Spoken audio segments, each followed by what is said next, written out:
just awesome folks that you guys have gotten to work with there. We've had some wonderful students joining us over the years here at Landmark. So from Carroll. So hoping that you guys get some good information today about who we are and what we do here at Landmark, and how this is, for many of the Carroll students, a great next step for their high school career, to think about in terms of continuing to provide really great language-based instruction while still challenging the kids, moving them along with skills that they've worked on and built up during their years at Carroll, but still providing that great multisensory instruction and kind of taking them to the next level. So that's what I'm going to talk about a little bit this morning. And then again, we'll have the opportunity to hear from a couple Carroll alum who have successfully transitioned here to Landmark. You can ask them some questions. There'll be some time for Q&A. And I also just want to mention that we do offer monthly visits here.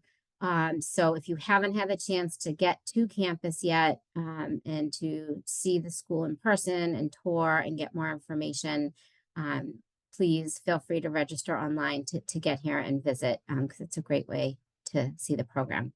So first, I just want to take a minute just to run through some quotes that we've gotten from some former Carroll students on their transition to Landmark. These are kids that we talked to just from this past year who have come here and asked them a couple quick questions. And I wanted you guys to get to hear their responses. Biggest difference between Carroll and Landmark. So that was one of the questions that we sampled about a dozen or so, probably close to 15 kids.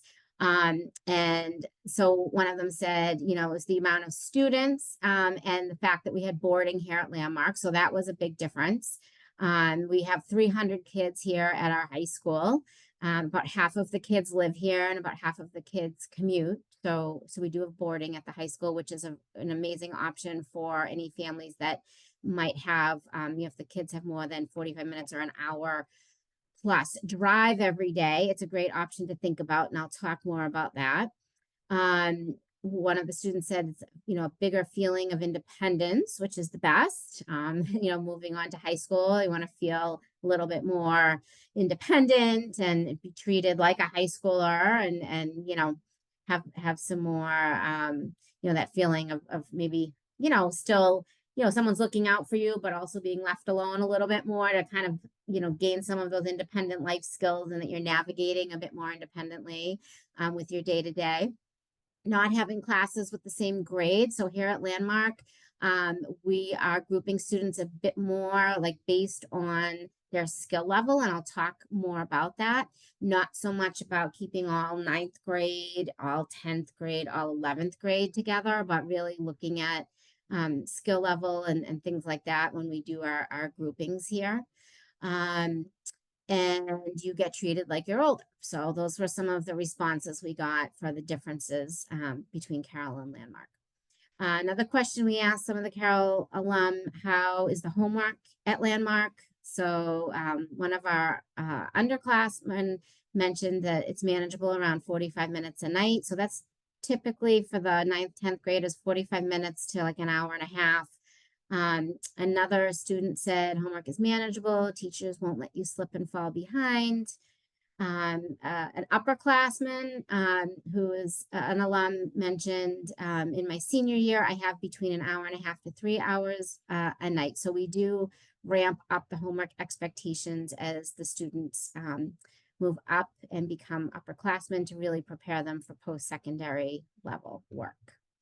Was it easy to transition into Landmark from Carroll? Pretty easy because of all the kids I knew from Carroll. So that's always a nice thing for the Carroll students coming here. There's a cohort, you know, on average, we have a dozen or so kids every year coming here. And it's nice that they have those familiar faces to see around campus.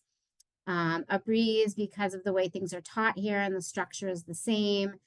We certainly have the smaller class sizes and that multisensory instruction, and there are some similarities in the way, you know, we're teaching. So that's helpful for the students to have that familiar type of instruction. And then this student said at first it was hard, as any new school would be, but got better fast. So those were some of the responses we got. An easy transition, and there are so many teachers to support you. We have 100 teachers at our high school for the 300 students. It's a 3-to-1 ratio. Really difficult for our students to fall between the cracks here. We always know what's going on, and we have really good communication, not only between all the faculty here and the department heads and the advisors, but also with parents and guardians, and everybody kind of is keeping tabs on the kids and what's happening with them. So let's launch into a little bit about who our students are, our programming, what makes for a good language-based program here at Landmark, and how we support our kids and how we foster them in terms of continuing to challenge them as they gain the skills and independence and can really handle those next steps. So in terms of some character traits that are really important to mention about our kids are very bright. They really have strong big picture thinking and reasoning skills and those visual spatial abilities. They really are these outside the box thinkers and problem solvers. They're really well adjusted overall. They're resilient kids, and they're very curious and eager to learn. They want to do well. They want to succeed, and they're really motivated kids. So those are our students at Landmark in terms of some of the character traits they possess. They're excited to be successful. So in terms of their learning profile, our students fall within this umbrella of a language-based learning disability. And so what does that mean in terms of specific diagnoses or labels under that umbrella or within that umbrella? At our high school, about 70% of our kids, I would say, are pretty classically dyslexic in terms of having a phonologically based reading disability. And there's a range in terms of the severity of that reading disability. So some of our kids are coming to our high school still pretty significantly behind in basic word attack, phonological awareness, decoding, encoding, and reading fluency skills. Other kids are coming to us fairly remediated already in those areas, and they may not need to spend a great deal of time on those skills anymore.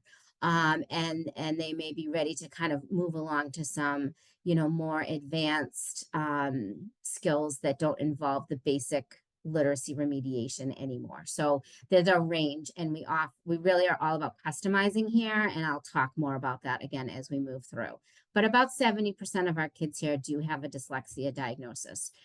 Sometimes kids are coming to us without the dyslexia diagnosis. So they may have a disorder of written language, the dysgraphia. They may struggle a lot with that organization for written output. They have these great ideas. They may have all the vocabulary knowledge and, again, these sophisticated thoughts in their mind, but trying to get it out on paper in an organized way and elaborate is a real challenge for them. So again, teaching the structured writing process, helping them to develop more sophisticated approaches towards conducting, research writing and persuasive essays and, lab writing for as they get into these higher level content area classes for like biology and chemistry and things like that.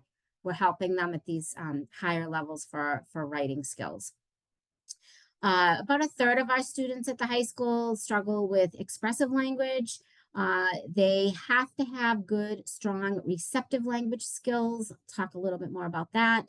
So that comprehension of information coming in needs to be a strength for our kids, but a lot of our students have difficulty. Again, it might be anywhere from mild to more significant with that retrieval, that ability to get the words out, to elaborate, and to expand their thoughts and ideas in an expressive way. So our kids may struggle with that expressive language piece. Almost all of our students struggle with aspects of executive function.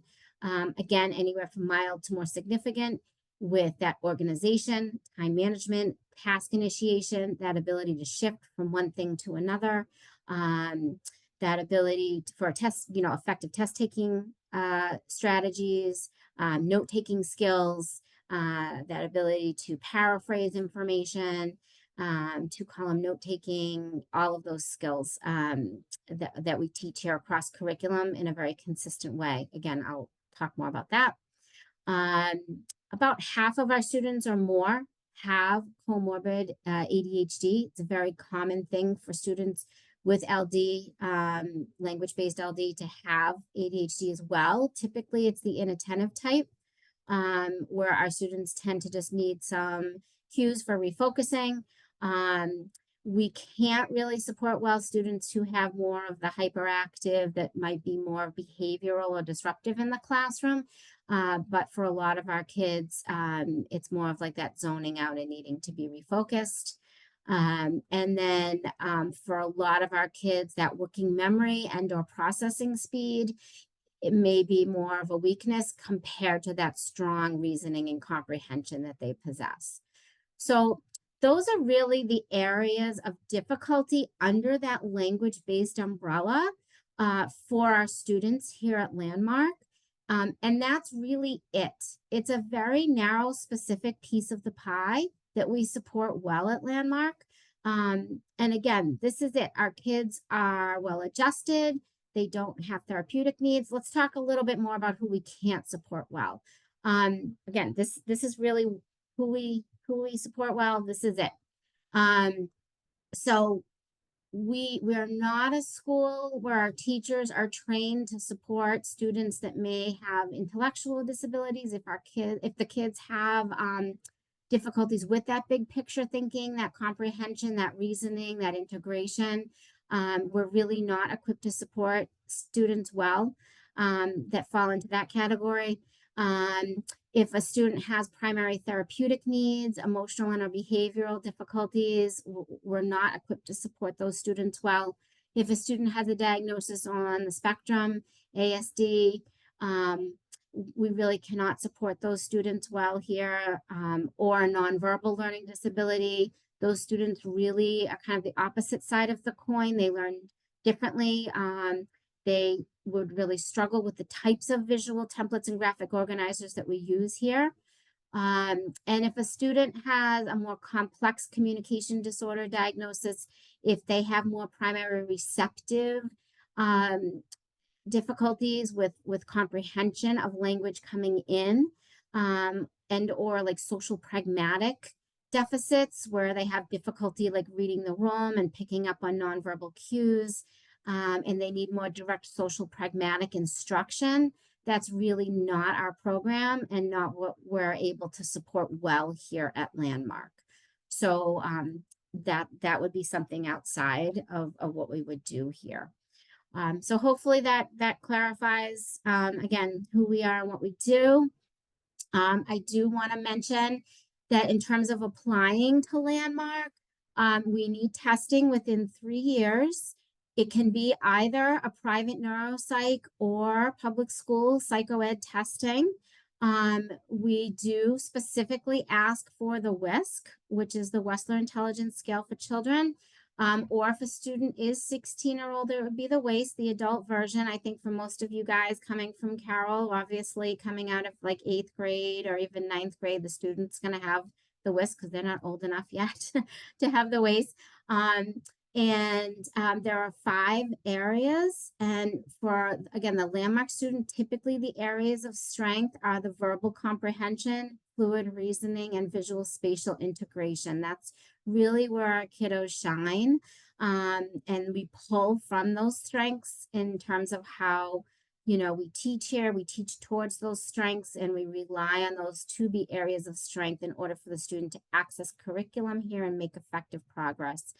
Where our students typically demonstrate difficulty, as I mentioned previously, around that working memory and or processing speed, how much information they can hold on to at once, and then that motoric output or that visual scanning piece.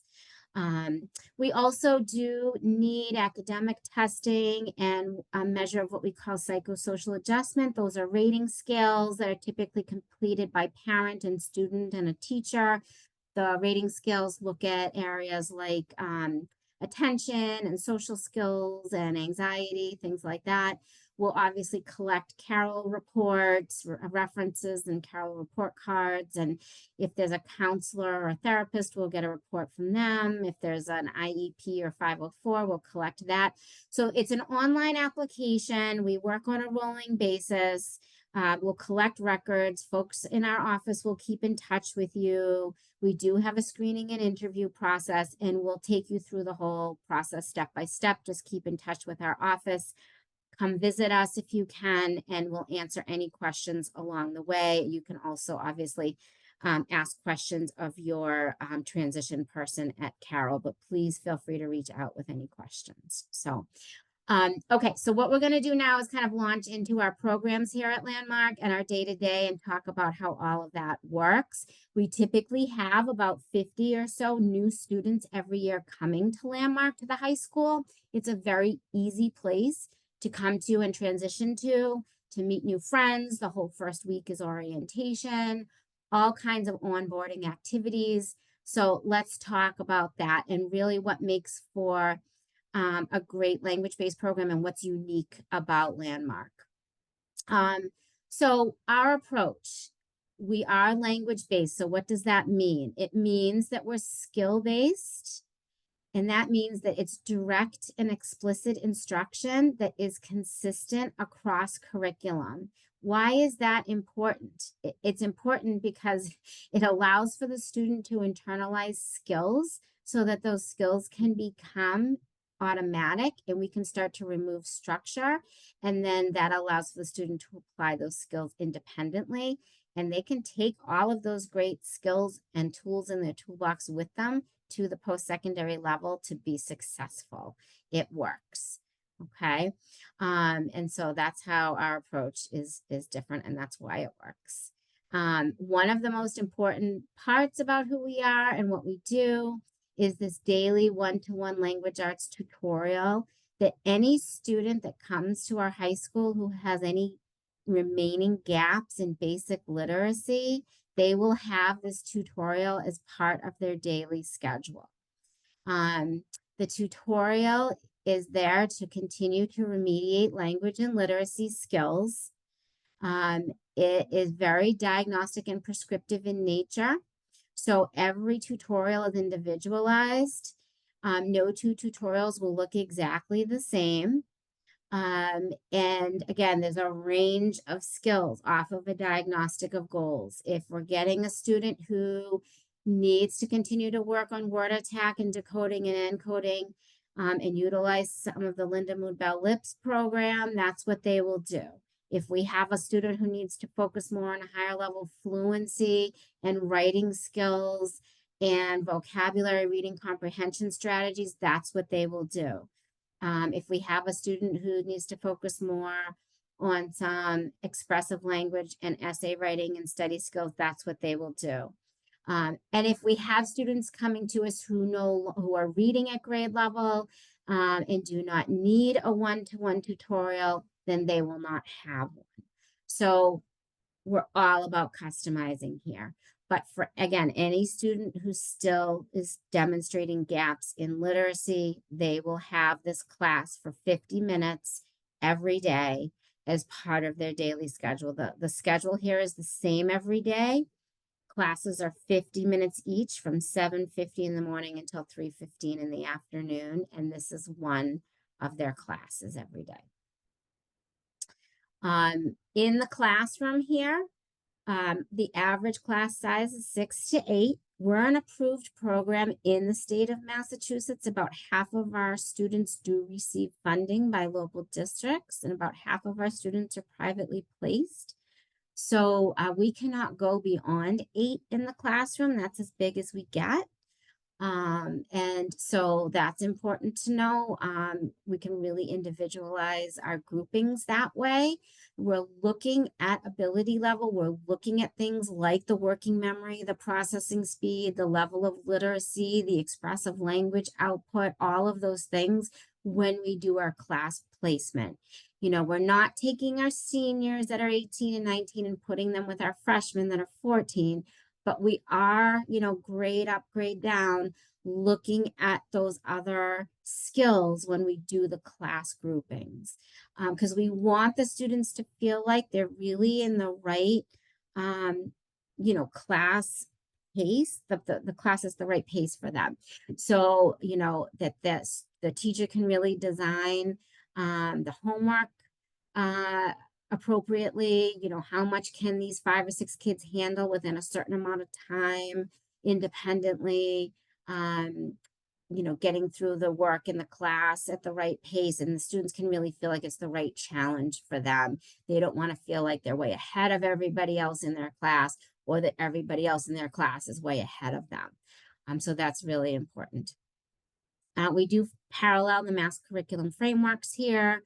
Kids are taking typical content they would have at any public or other private prep school. They're going through bio and chem, they're going through US and world history, they're going through algebra 1, 2, and geometry. And then we do really have these challenging level curriculum classes here. If kids want to get through, pre-calc and calc 1 and 2, we have it. If they want to get through advanced anatomy and physiology, we have it. So we have very challenging level curriculum for kids who can handle it.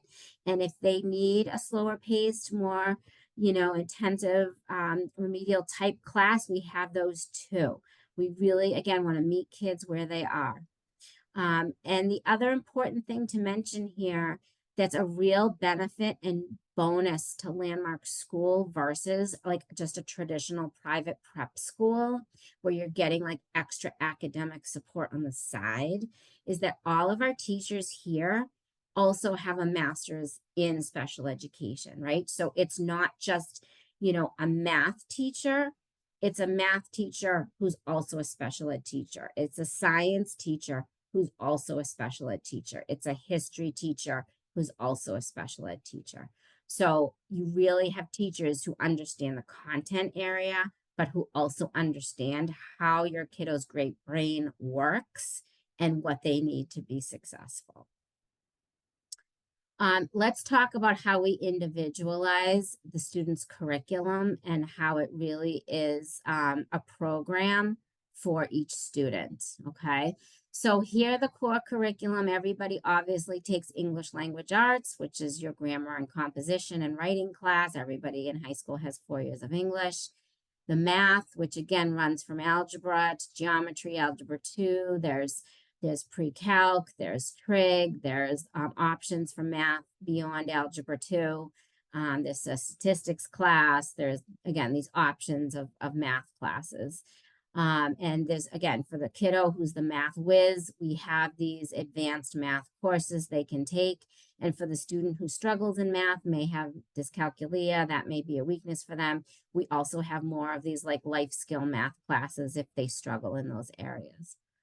Science, again, everybody goes through bio and chem, and then there's physics, there's anatomy, physiology, there's biochemistry of food, there's all kinds of this advanced marine science. There's a whole huge selection of science courses for students to choose from, again, for the student who excels in that area and wants to pursue that in the future, or for the student who may have more difficulty in that area, range of courses and challenge.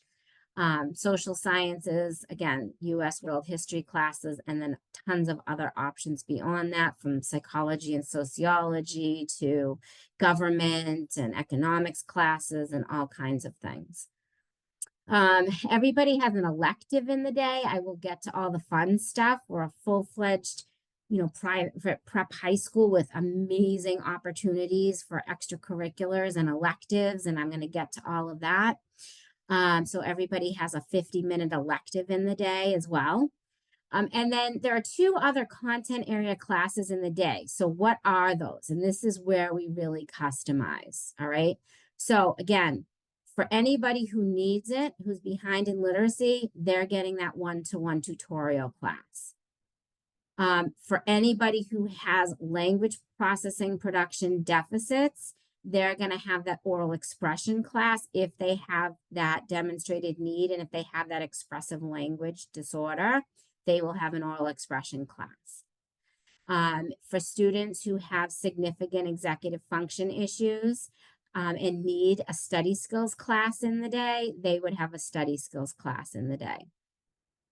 For a student who is really significantly behind in basic reading skills, not only will they have the one-to-one tutorial in the day, but they would have an additional small group reading class in the day where they focus on reading fluency skills.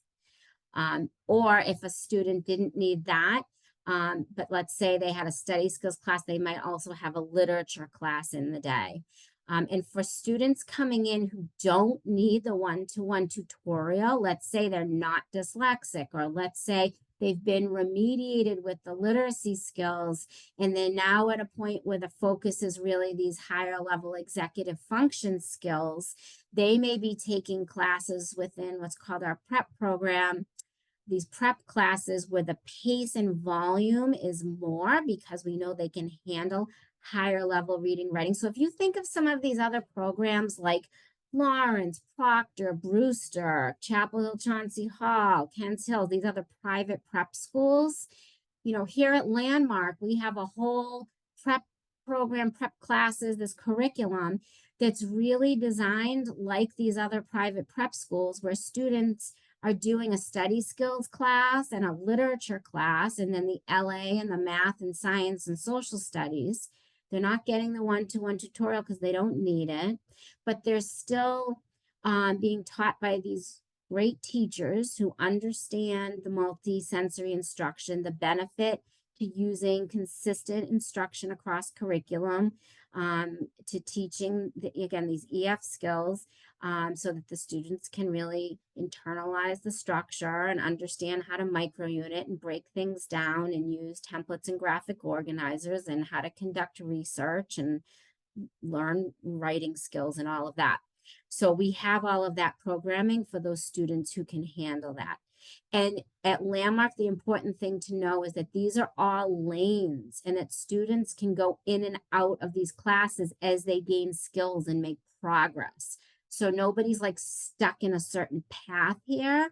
It's really about moving students along as they gain these skills and as they make progress, because we never want to hold a student back. And again, it may be that a kiddo's really strong, let's say with math and science, but they need a slower paced LA class for writing or whatever it may be. So we have that luxury here of really being able to customize and move kids along in areas where they excel, but meeting them where they are with the remediation where they need it. So I hope that's clear to everybody.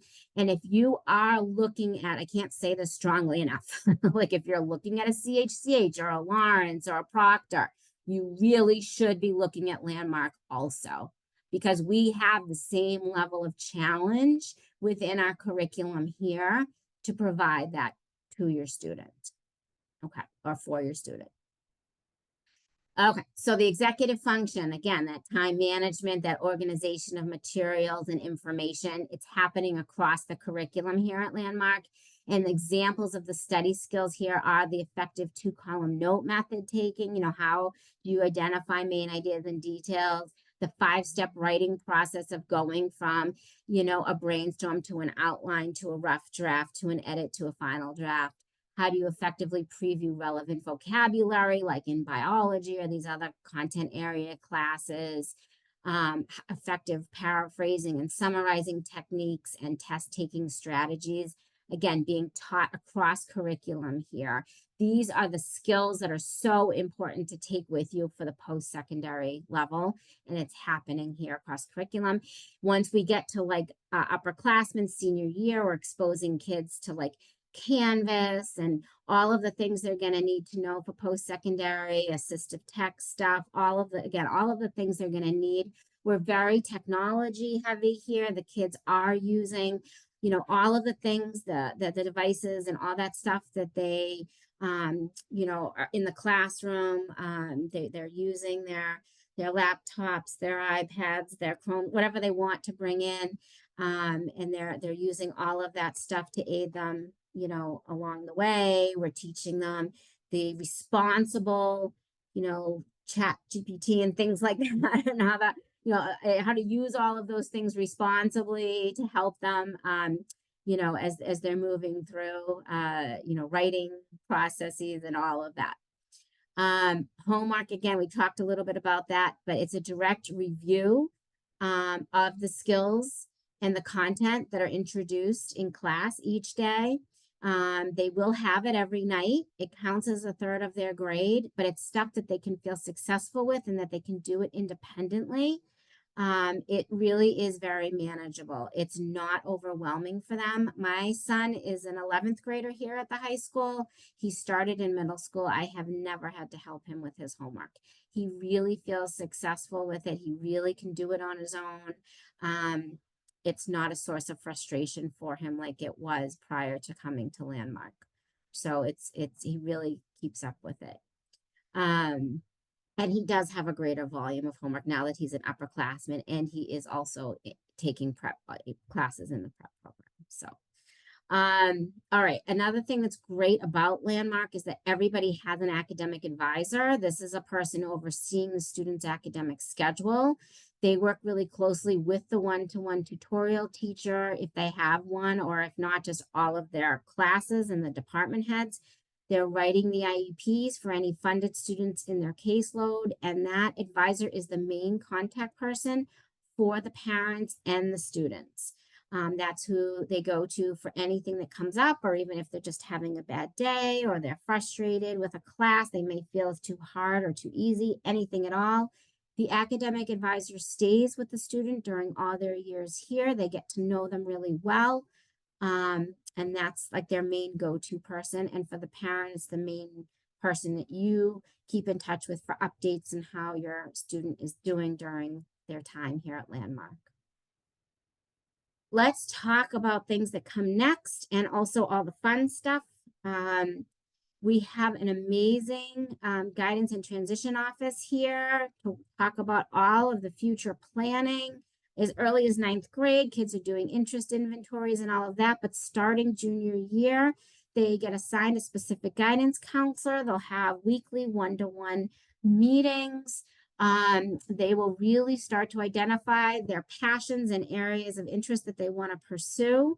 It's very personalized support throughout the whole process. All of our kids that apply, which are most of them to college, are being accepted. About 94% are attending. This is just a small sampling of kids going off to post-secondary. Some of the places that they've gotten accepted to, there's a much more extensive list on our website that you can look at. But and some of our students may decide to do a trade or military or gap year, but most of our kids are going off to college. Also our seniors, the final trimester, doing senior capstone where they're involved with an internship. And then we also, because Landmark is right next door to Endicott College, we have wonderful opportunities in partnership with them.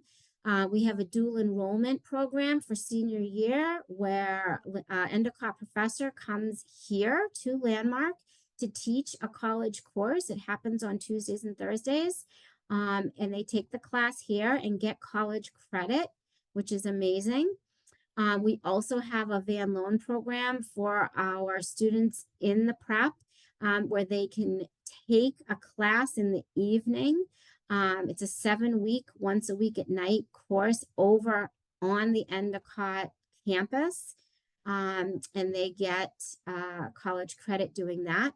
And we also offer various internship opportunities for our seniors especially if they're interested in a certain trade. Like we have a working auto shop, welding and wood shop on campus. So for some of our seniors who are interested in doing that type of thing, they have had opportunities to get internships in the afternoon if they have enough credit. They'll be here for half a day for classes and then after lunch go and work an internship in the afternoon. So there's amazing opportunities for all of that type of stuff happening here as well. I want to talk about our amazing residential curriculum quickly. We have, as I mentioned, about half of our kids boarding here. And our residential curriculum is something I really want families to think about. I know a lot of you Carroll families live a little further away. And trying to commute here every day, if you have an hour or more drive, can be really challenging. It's a long day for the kiddos. If they're here taking classes, doing activities after school, which all of the kids pretty much take part in that. 95% of our day students are staying here doing activities and then staying till after dinner, let's say, because who wants to commute during rush hour time? And then it's late, and then students are getting home, let's say 7 or so at night to literally do homework, sleep, and get up at 5:30 the next morning. It's a really long day.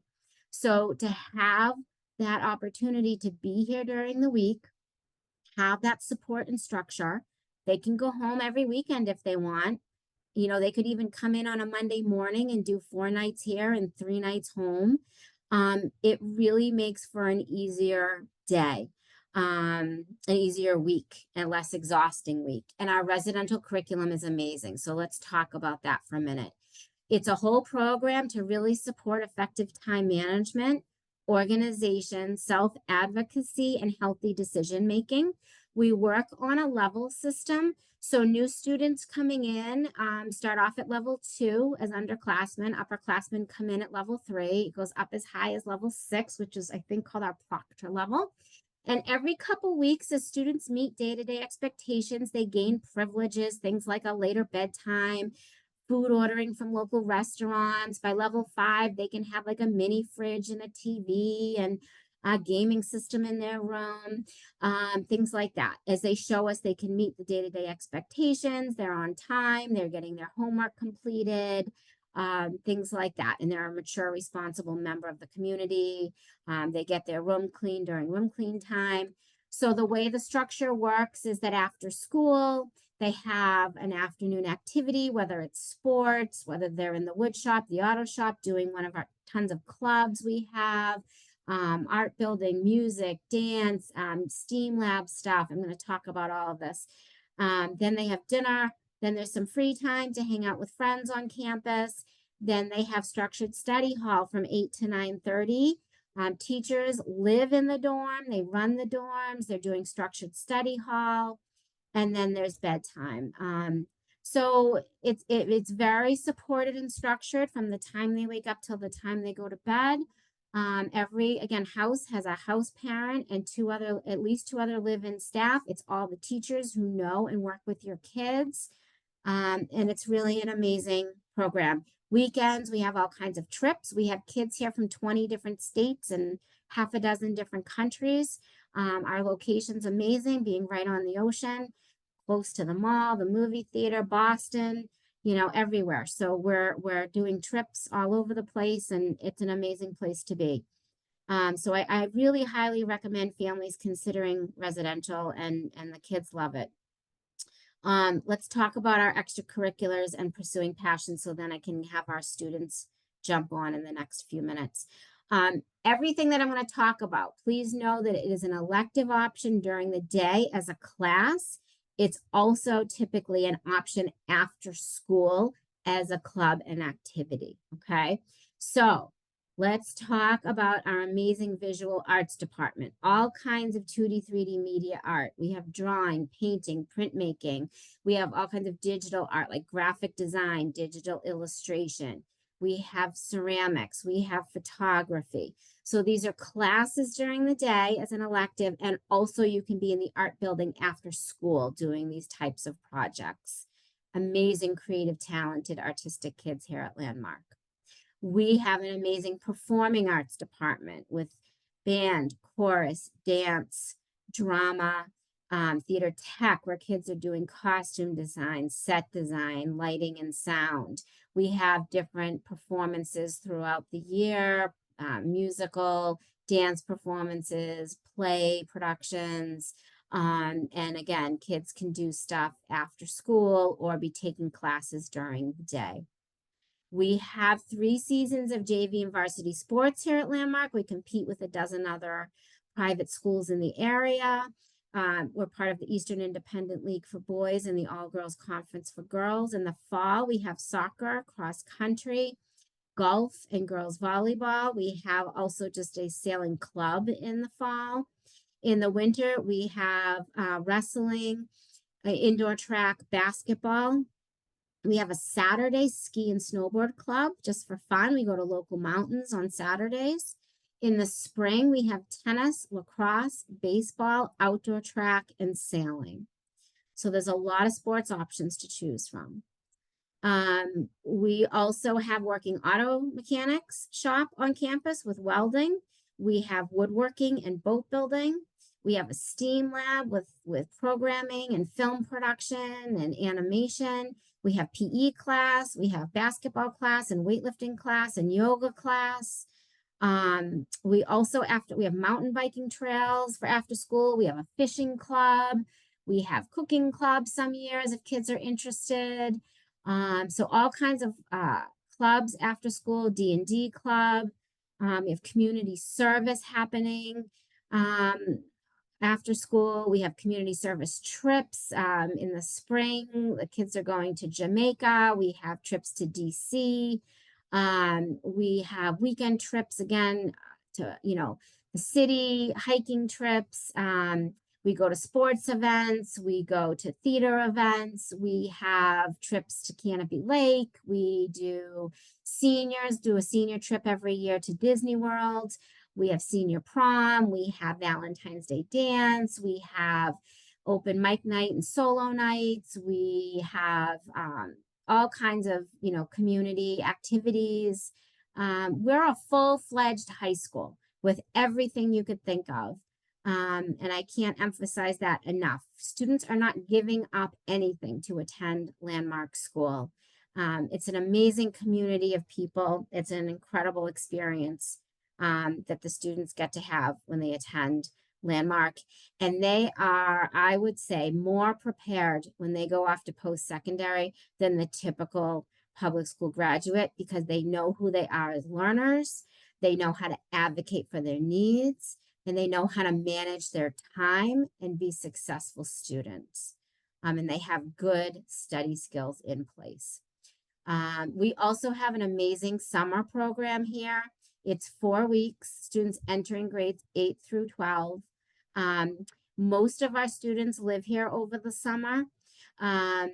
It is 4 classes that are 1 hour each. Everybody gets a 1-to-1 tutorial, a language arts class, a math class, and a study skills class.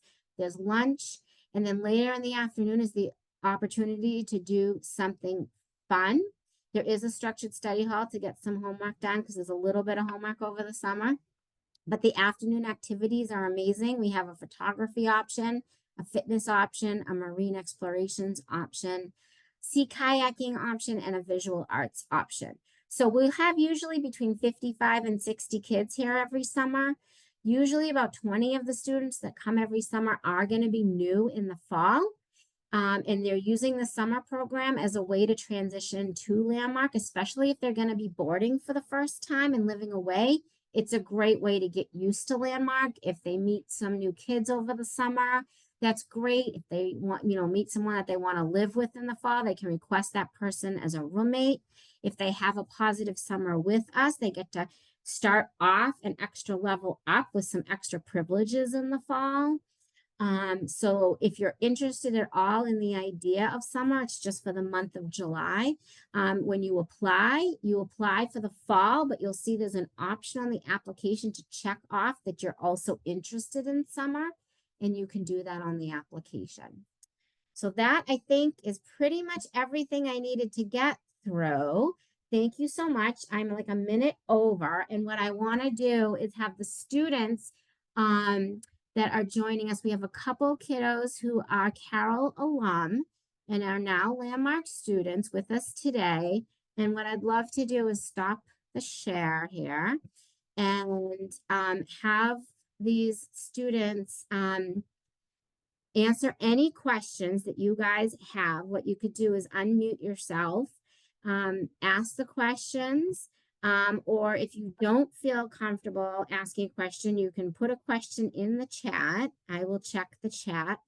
Or I think Amanda Ryan, who is one of our admission counselors, can also be checking the chat with me. And I don't know if Amanda is on and can introduce or help to get our students to introduce themselves. And I am also here to answer questions as well, because we have until 11, I believe. So Amanda, are you here and can you help to get the students to introduce themselves? Amanda here. She's helping getting Sophia online. Okay, Colin, you are here.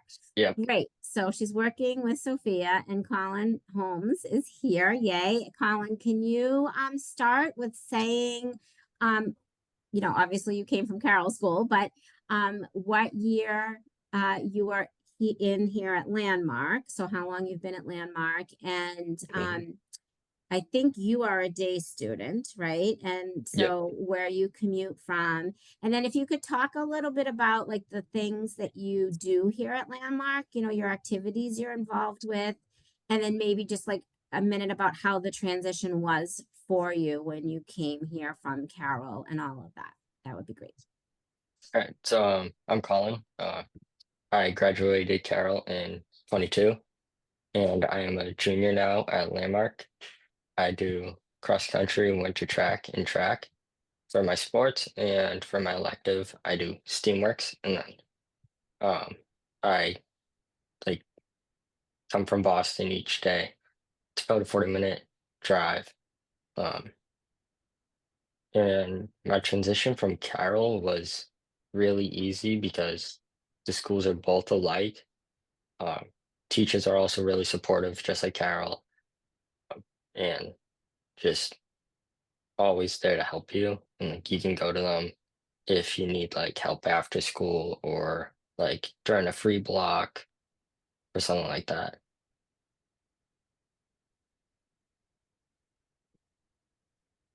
So do we have any questions for Colin? I don't know why I'm having a hard time opening up the chat here, but so Hi, and I Colin. think It's Mrs. Kometz. How are you? Good, how are you? It's so nice to see you. And I appreciated when you came to Carol and did your chat with the students here. Can you tell us if you were going to give it a bit of advice to the parents who have students that are looking? What might be helpful for them to know that they may not know as a student who's just looking, just began the search? Um, Something about Landmark that you want to share that was helpful that now that you're a student.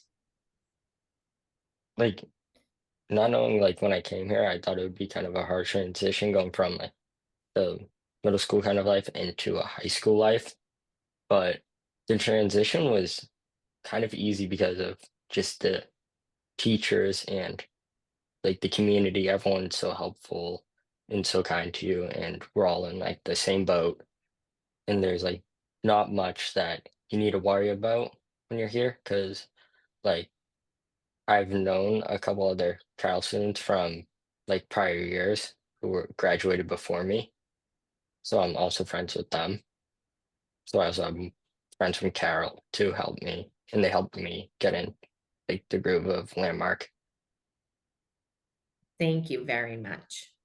that's great. And I see that Sophia has joined us now too. So it looks like her technology is working, which is great. Sophia, you're on mute right now, but do you want to, do you want to introduce yourself and just mention how many years you've been at Landmark now? And I think you live here. So if you want to talk about how that piece is for you and how your transition was here, and then like some of the things you're involved with at Landmark, your extracurriculars and stuff.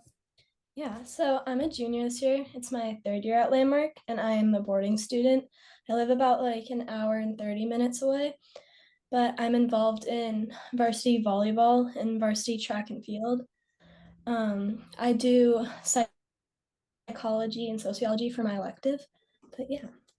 And the transition for me was honestly, it was easy educational wise. Definitely moving away from home at 14 wasn't easy, but there's so many teachers here that are here to support you. And the house parents are awesome too. So I never felt nervous to go to them if I like needed something. And all the kids that are boarding, everyone's in the same boat when they're coming here. It's a new transition. So everyone's kind of like together, and they do a good job the first week of introducing you to everything and making sure you're comfortable. That's great. Great. I have another question. It's Miss Kmetz. Mhm. Could both of you speak to a class that maybe you found challenging at Landmark, and maybe how did you manage that? I would say language arts was definitely a little bit more challenging for me, writing essays and learning how to write longer essays. But we have graphic organizers that we use, and we go into depth about using punctuation. And I just came from my LA class, and we were just talking about how to use quotes and like how to integrate them in a more of a sophisticated way. So we were going over different ways to do that. And the teachers always give good feedback. And they do, like, we work together at the beginning of like talking about an introduction sentence and like how to form your writing. And then it's all independent. And then you kind of come back together and check in, get edits done. And it's a good process to like learn the independence of it, because once you're off at college, obviously you won't have that much support, but you'll have the tools of how to use like the graphic organizers and those reminders. Thank you. Um, Colin, I wasn't sure if you heard my question. I heard it. So I agree with Sophia that like language arts or ELA is and was the hardest for me also. Um, but going through Carroll, it helped me a lot with the ELA process, and then coming to Landmark, it helped me more with like paraphrasing or the structure of a paragraph or like the quotations, like Sophia said. So that's probably like the key class that I say I focus in the most. That helps me the most also. Great, thank you both.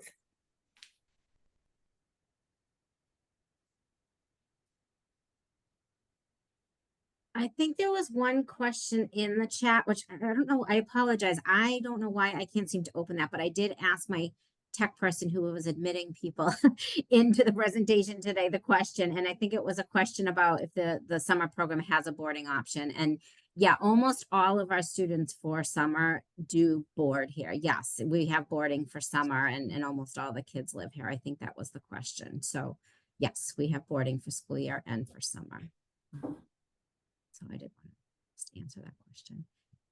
And I actually wanted to ask for both Sophia and Colin too. Do you guys feel like Landmark, and you can answer this honestly, does a good job at pushing you along, like as you're ready for it in the areas like where you're strong, like that you feel the appropriate level of challenge, I guess. Like I want you to speak to like feeling like you're not being held back, and like do you feel like you're pushed along appropriately?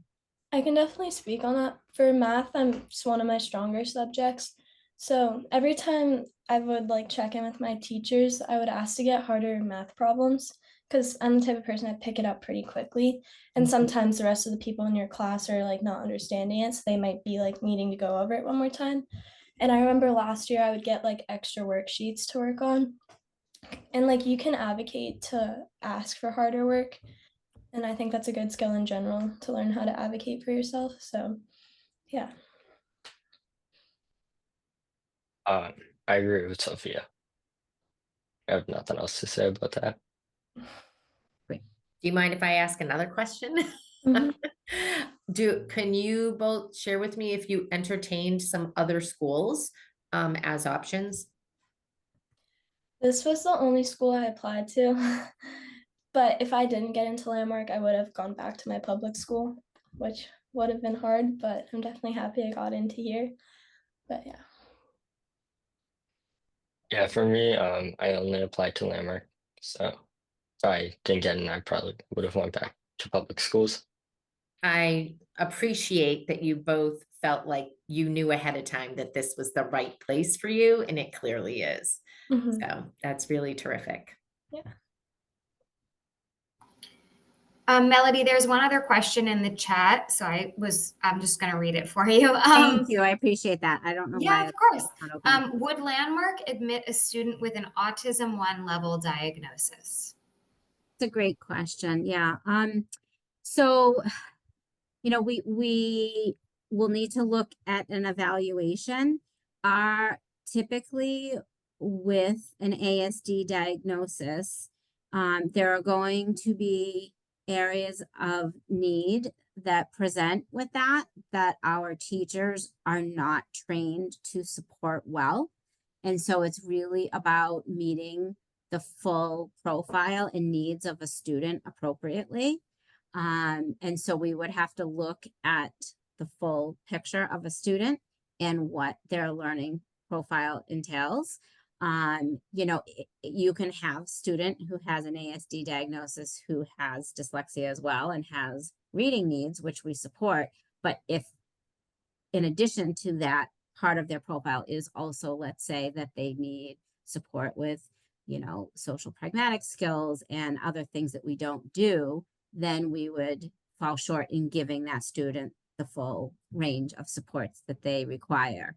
So we would have to, you know, again, look at the neuropsych and the evaluation to see if we really have in place everything that that student needs. So again, because our teachers are not trained to support students with that profile. Thank you.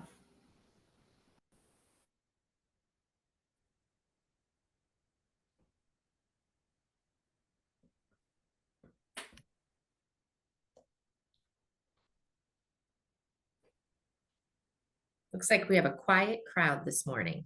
So Yep. I think I'm just going to keep firing away if it's okay. I think we only have 1 more minute. So actually, I think I asked this, it would be what I asked about what advice maybe, I don't know if you were here, Sophia, about for the parents, but could you offer, well, 2 questions. One, what is your favorite tradition at Landmark? And secondly, what piece of advice would you give to students that are looking at Landmark right now in the 8th and 9th grade who were in your shoes just like you a few years ago?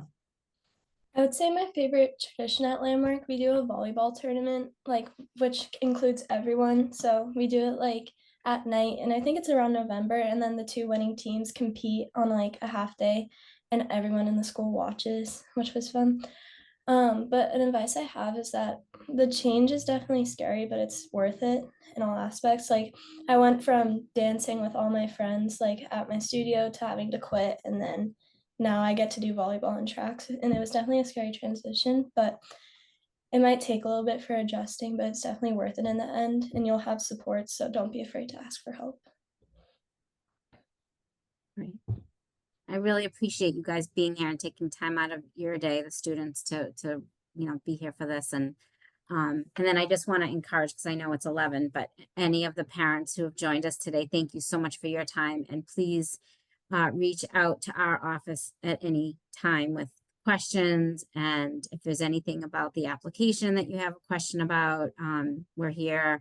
But coming to one of those monthly visits, again, is really encouraged, because you know, you get to hear this, not only this presentation again, but we have a student panel with even more kids, and then they tour you around. So you get to really be on campus, see all of the facilities, the dorms, the elective spaces, the classroom spaces, all of that. And that's a great way to really get a better sense of and feel for the campus. So I would recommend that. And if Thank you can't you make all it, for your time. We really appreciate thank you so it. much. If you can't make it for one of the group visits, we will do a personal tour during your screening and interview appointment. So, okay. Thank you so much. Thank you. Good to see Carroll folks. Bye. Thank you.